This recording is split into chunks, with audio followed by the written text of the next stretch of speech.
Praise the Lord. ஒரு வசனத்தை பற்றி தியானிக்கலாம்.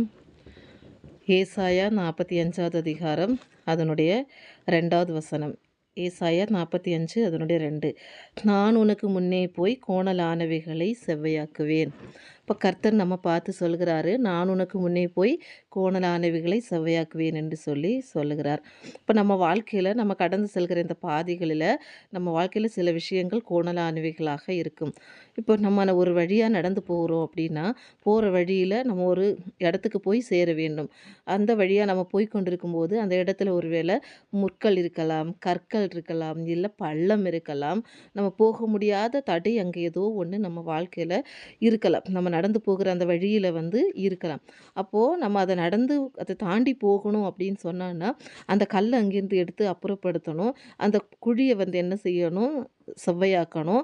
அந்த முட்புதர்களை எல்லாம் என்ன செய்யணும், அதை அகற்றி விடணும். அகற்றி விட்டால் நமக்கு பாதை சரியாக நமக்கு தெரிந்துவிடும். நம்ம அதன் வழியாக ஈஸியாக நம்ம போய் கடந்து போகலாம். அதுபோல் நம்ம வாழ்க்கையில் நம்ம நம்ம சேர வேண்டிய இடத்துக்கு, இல்லை நம்ம லட்சிய பாதையில் நம்ம ஒரு ஆசீர்வாதமான இடத்துக்கு செல்லக்கூடிய வழியில் நிறைய தடைகள் நம்ம வாழ்க்கையில் இருக்கலாம். அது பாவம் என்கிற தடையாக இருக்கலாம், சாபம் என்கிற தடையாக இருக்கலாம், வியாதி என்கிற தடையாக இருக்கலாம், அது பிரச்சனையோ எந்த காரியமாக இருந்தாலும் இருக்கலாம்.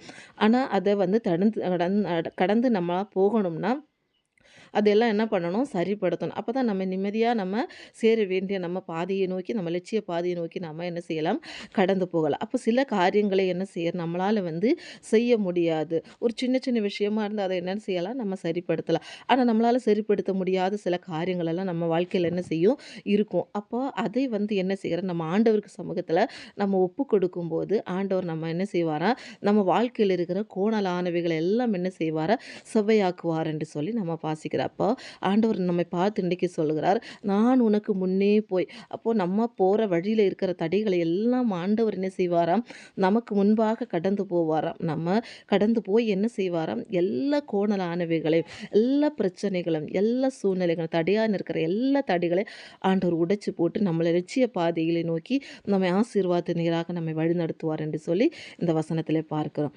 அப்போது நம்ம ஒரு நிமிஷம் நம்ம ஜெபிக்கலாம். அப்பா நன்றி கர்த்தாவே, உம்மை ஸ்தோத்தரிக்கிறோமப்பா, உம்மை துதிக்கிறப்பா. ஆண்டவரே ஸ்தோத்திரம், நாங்கள் கேட்ட இந்த வார்த்தைக்காக உமக்கு நன்றி செலுத்துகிறப்பா. நான் உனக்கு முன்னே போய் கோணலானவைகளை செவ்வையாக்குவேன் என்று சொன்னீரப்பா. நீங்கள் எங்களுக்கு முன்பதாக கடந்து போயப்பா. எங்கள் வாழ்க்கையில் இருக்கிற கோணலானவைகள் எல்லாம் ஆண்டவரே நீர் செவ்வையாக்கியப்பா. எங்களை ஆசீர்வதிக்கிறதற்காக உமக்கு நன்றி செலுத்துகிறப்பா. இதை பார்க்கிற கேட்குற அத்தனை மக்களை அப்பா அப்படியே அவர் வாழ்க்கையில் இருக்கிற கோணலானவைகளை நீர் செவ்வையாக்கியப்பா. அவர்கள் ஆசீர்வதிக்கிற அன்பிற்காக உமக்கு நன்றி. எங்களை தாழ்த்துகிறோம். சகல கனம் துதி மகிமையாக உமக்கே செலுத்துகிறோம். இயேசுவின் மூலம் ஜெபிக்கிறோம் எங்கள் ஜீவனுள்ள நல்ல பிதாவே, ஆமேன்.